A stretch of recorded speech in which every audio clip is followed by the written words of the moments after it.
Hi everybody, my name's Carl and welcome to my new music YouTube channel.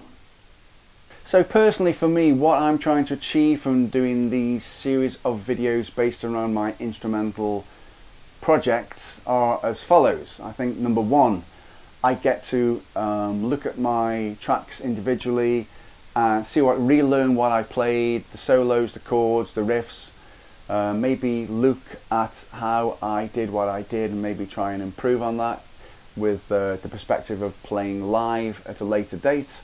Some of the tracks that I recorded, when I was recording them, I had no idea that I would ever even think about playing them live. So recording and playing live can be two different things. So that's going to be very beneficial for me to understand how I can actually play this stuff live. Number two is I'm going to get my head around the helix. It would be great as I work through the tracks, look at the sounds that I recorded and then replicate them on the helix. Maybe when I've gone through each individual track, I could put the helix on the floor and then do a video of my playing the song from beginning to end, and I'll jump through the settings on each pedal for the helix. I change the sounds as I go through the track, so I go from a clean sound to a clean chorus, maybe a distorted sound, or sort of a clean driven sound to a dirty sound with like a fuzz on. So I can kind of like jump through the helix and sort of do play the track in its entirety as if I was at a gig or as if I was recording the video. So that's going to be great. The track I'm featuring in this video is one called Dead Squirrel, and the solo is a guitar solo. It's the second guitar solo from the middle of the song. The song starts quite fast, slows down, and then it slows down for about 5 minutes, then it speeds up again at the end. So the section I'm going to play is the second guitar solo, which comes after a wonderful synthesizer solo from the extremely talented Nigel Hopkins. So on the video you'll see me playing the clean chords, some clean chords under Nigel's solo. The clean chords which also follow into the guitar solo are C minor 9, F sharp, added B and E, which some people might recognise from a very well known album. I didn't realise at the time, but looking back I can hear it. We've kind of got maybe like a D major 7 and then A major. But I'm kind of emphasising the B a little bit. It'll all make sense when you hear it. I think the best way to approach this would be if I play the finished solo in the mastered recording, and then we'll look at how I'm going to sort of record it after to show you how I did what I did. So I'm going to play it. I'm going to play the solo section in my studio setup. So let's listen to it now, and then we'll move on from this. So here we go. Dead Squirrel Solo 2.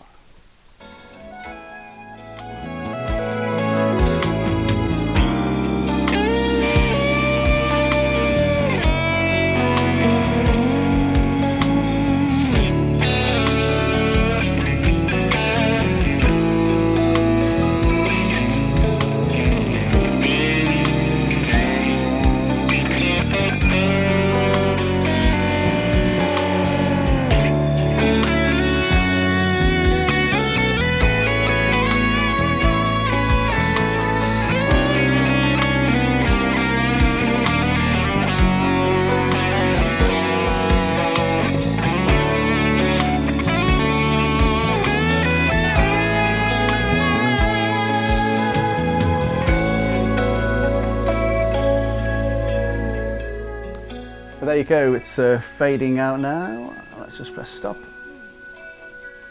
Oops, record. Okay, so there was the recorded version of the second guitar solo in Dead Squirrel. What I'm going to do now is, well, first of all, a little bit about that solo. For anybody who's interested, I think I did it about a couple of years ago, and it would have been using Mike Scuffham's S-Gear VST amp plug-in system. 2.9 I think it's still using, I think we're still on 2.9. I would have used the Tweed 57 amp model, and before that a little bit of compression and a bit of a gain pedal of some sort, maybe pod farm, line 6 pod farm, distortion or overdrive pedal, something like that. And guitar that I would have used would probably have been a Blue Strat. I'm looking at it over there. Okay, due to the wonders of video editing, as I was just talking about using this Blue Strat for the solo, it just didn't occur to me at all that I could actually sort of stop filming, go and get the guitar. It took me 2 seconds to pick it up and come and sit down again. So here it is. This is the guitar that I used on the Dead Squirrel track. On the solo we're talking about today, it was on position number 4, which is the middle, and the neck single coil pickups. And then halfway through the solo, I think I whipped it down to the humbucker, then carried on to the end of the solo with the humbucker. This is a fantastic guitar. I've had it for a long time. Sounds fantastic to record with, particularly clean rhythm sounds. The only change I've really made to it is putting some new pickups in a few years ago. I think these are Shure pickups, and I think the models are, it's not a Pete Thorne set, but I think it's the pickups that I think I saw Pete use on the video. So anyway, back to the Dead Squirrel solo. Okay, so we've done the Blue Strat. Next stage is for me to play some parts from the solo. We've heard the finished sort of mastered version of the solo. What I'm going to do now is I'm going to play some of the chords. I think we'll hear the keyboard solo from Nigel Hopkins, and then we'll go into my sort of dirty, driven guitar sound solo. So hopefully that's next. I'm going to use the line 6. And hopefully you enjoy it. So here we go.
Okay, so I guess that's a wrap. Video number 1 is over. I've survived. Still here with my Doug Wilkes custom Tele guitar, my hat, hatsandcaps.co.uk. Send me some money. Ernie Ball Power Slinky cup. I love these cups. Ernie Ball. Helix.